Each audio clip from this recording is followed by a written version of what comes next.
Sementara itu di mansion milik Tuan Abian Alexander, Tuan Abian terlihat begitu mencemaskan Luna. Pasalnya dari semalam Luna belum pulang ke mansion juga. Sebagai seorang ayah, dia pasti sangat mengkhawatirkan putri kandungnya itu. Bukannya semalam Luna pergi bersama kamu, Selena? Tapi kenapa kamu malah pulang sendirian?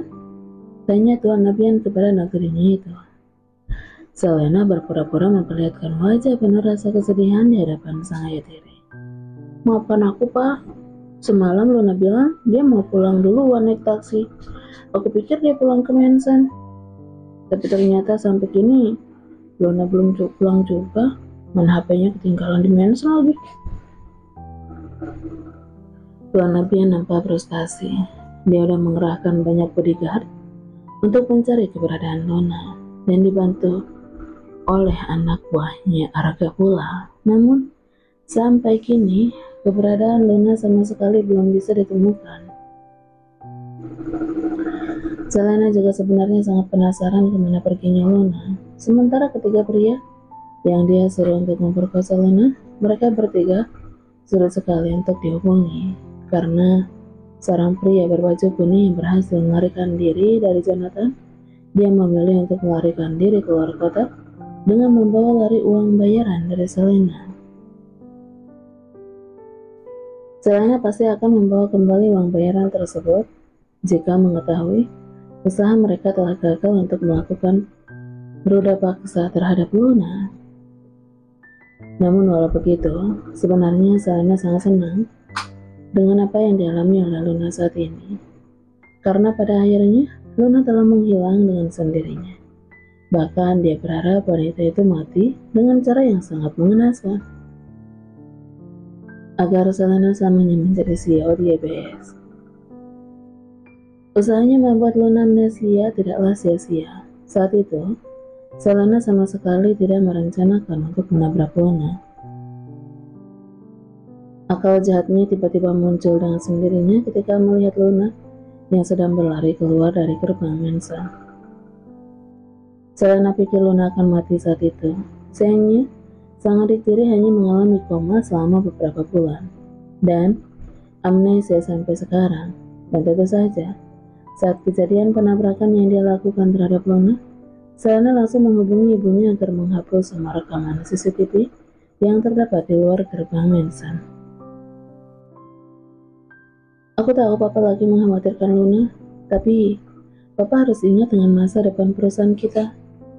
Ini kesempatan tidak datang dua kali loh. Kita harus bisa menarik simpati Tuan Rafael Wilson agar mau bekerja sama dengan perusahaan kita. Ucap Bu Amel pada suaminya. Tuan Abian hanya bisa menghela nafas. Baginya anak dan perusahaan sama-sama penting, sehingga dia tidak dapat memilih di antara keduanya. Namun apa yang diucapkan oleh Bu Amel ada benarnya. Perusahaannya jangan menyia-nyiakan kesempatan ini. Dia sangat berharap Rafael Wilson mau memilih YBS untuk bekerja sama dengannya.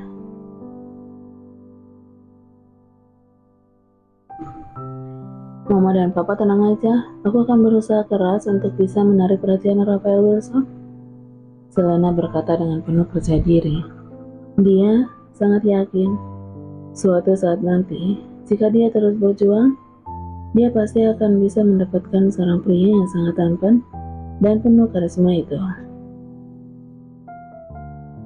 Kemudian Selena pun mengirim pesan kepada asistennya Rafael Wilson, yaitu pada seorang pria yang bernama Noah. Karena untuk mendapatkan nomor ponsel Rafael bukanlah hal yang mudah. Selamat pagi, apakah ini dengan saudara Noah? Asistennya Tuan Rafael? Kami dari perusahaan YBS ingin mengundang Tuan Rafael untuk makan malam bersama kami. Sebuah kehormatan yang sangat luar biasa untuk kami jika seandainya Tuan Rafael bersedia datang ke acara makan malam nanti. Mereka sama sekali tidak menyadari bahwa pria yang sekarang ini mereka agung-agungkan adalah seorang pria yang selalu mereka hina. Bahkan, dulu mereka bertiga selalu merendahkan dan menginjak-injak harga diri pria itu. Dan kini menjadi terbalik. Mereka yang akan memuja sang menantu yang dulu keadaannya masih buruk rupa itu.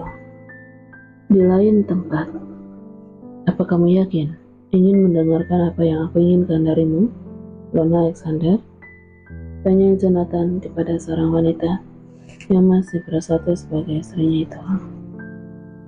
Jonathan masih mengunci tubuh Lona di dinding dengan kedua tangannya. Lona mengerutkan keningnya. Sepertinya pria di hadapannya itu memang telah mengenal siapa dirinya. Apa kamu mengenaliku? Jonathan tersenyum miring. Siapa yang tidak kenal dengan seorang pewaris di YPS? 5 tahun yang lalu, Tuan Stephen telah memperlihatkan hasil penyelidikan yang dilakukan oleh Mateo.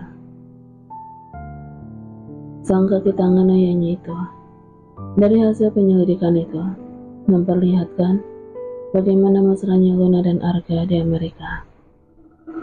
Padahal dulu Luna menyewa Jonathan untuk menjadi suami bayarannya untuk menghindari perjodohannya bersama Arga. Tetapi nyatanya Luna malah mencampakkannya, membiarkannya divonis hukuman mati dan mengabaikan adiknya. Luna lebih memilih berbisnis di Amerika dan bersenang-senang dengan Arga. Andai saja Jonathan tahu bahwa informasi yang lalu itu adalah sebuah kebohongan, dia tidak melakukan penyelidikan ulang tentang Luna karena dia sangat mempercayai ayahnya. Tidak mungkin sang ayah tega berbohong kepadanya. Sebenarnya Tuan Stephen sudah mengetahui bahwa Luna sedang dirawat di rumah sakit karena kecelakaan.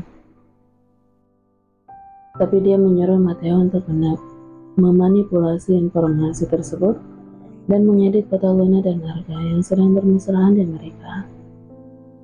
Tuan Stephen melakukan itu semua karena dia sangat marah kepada keluarga Alexander yang telah menghina putra kandungnya itu dan memperlakukannya seperti sampah.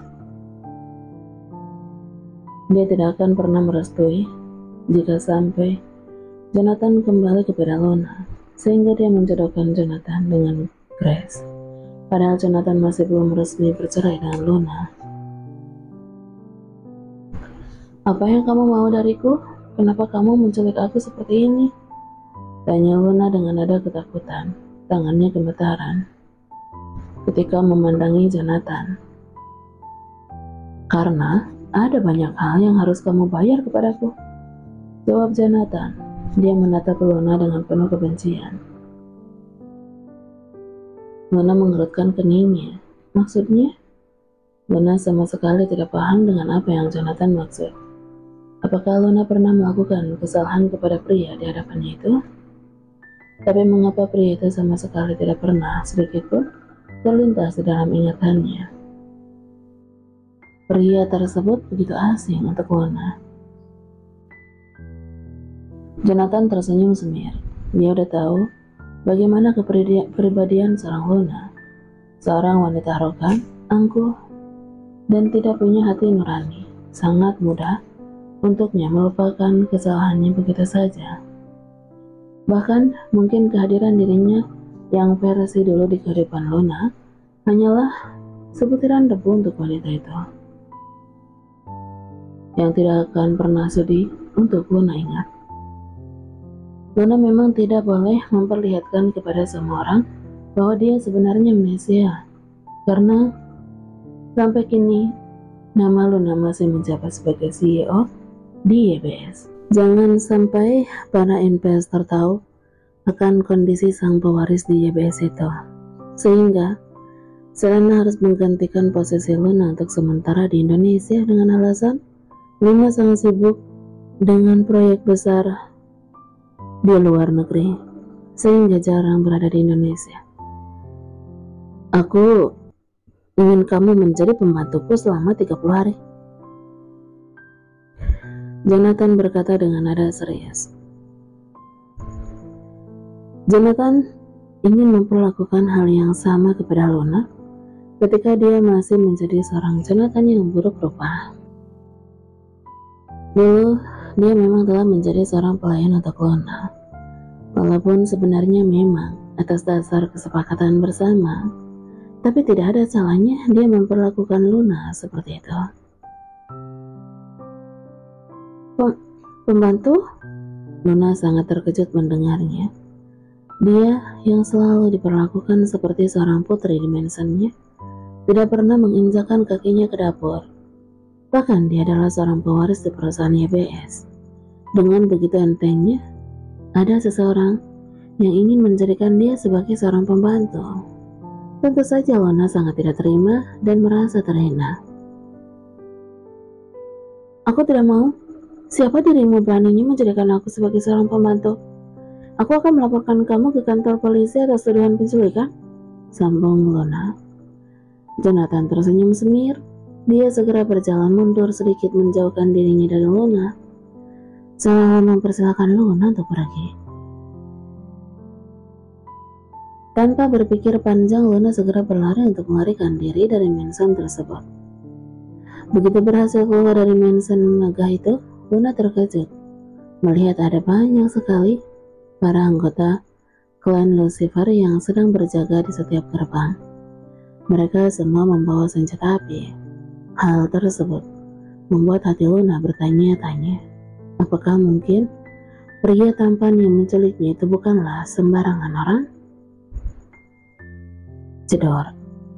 Luna berteriak kaget ketika mendengar suara senapan api yang telah dilepaskan oleh seseorang yang sedang berdiri di belakangnya. Pria itu telah menembak kepala salah satu anggota klan Lucifer yang sedang berada di halaman depan mansion. Seketika Luna menjerit histeris melihat kepala pria itu telah terluka dan tubuhnya tumbang ambruk ke tanah. Kemudian pria itu pun mati seketika. Darah telah mengalir begitu deras dari kepala pria tersebut. Tubuh Luna nampak gemetaran. Untuk pertama kalinya dia melihat kejadian yang sangat mengerikan seperti ini. Jonathan pun menyimpan kembali pistol ke holster di pinggangnya. Lalu dia segera berdiri di samping Luna dan berkata, "Dia adalah seorang pengkhianat yang memang harus dihukum mati. Karena itulah aku menembaknya. Begitupun dengan kamu. Jika kamu berani melarikan diri dari sini, kamu akan bernasib sama dengan pria itu." "Sebenarnya siapa dirimu? Kenapa kamu harus mengurung aku seperti ini?" Luna berkata dengan nada tinggi kepada Jonathan. Jonathan enggan menjawab pertanyaan dari Luna. Dia memilih untuk berbicara kepada salah satu anak buahnya. "Urus mayat pengkhianat itu." "Baik, Tuan." Mayat orang yang telah berkhianat itu pun segera diamankan oleh beberapa orang anggota klan Lucifer. Kemudian Jonathan menatap Luna dengan nada tatapan tajam. "Mulai sekarang, kamu adalah pembantu di rumah ini. Cepat, buatkan aku makanan untuk makan siang nanti." Setelah berkata seperti itu, Jonathan segera melangkah pergi meninggalkan Luna. Luna sama sekali tidak terima dengan perlakuan Jonathan terhadapnya. "Aku nggak mau. Aku adalah putri dari Abi Alexander, juga pewaris di YBS. Berani sekali kamu memperlakukan aku seperti seorang pembantu." Mungkin saking kesalnya, Luna sampai ingin menendang Jonathan dari kejauhan. Dia hanya berhayal bisa menendang pria dengan sepuasnya. Mungkin dia mengira tendangannya tidak akan kena karena jarak antara dirinya dengan Jonathan sudah lumayan jauh. Namun, ternyata sungguh di luar dugaan. High heel yang dipakai oleh Luna terlepas dari kakinya dan terlempar cukup jauh, mengenai kepala Jonathan dari belakang. Jonathan segera menghentikan langkahnya. Dia merasakan kepalanya sakit tertimpuk high heel milik Luna. Luna terbelalak. Dia menutup mulutnya sendiri. Sungguh di luar prediksi. Entah apa yang akan Jonathan lakukan kepadanya setelah ini.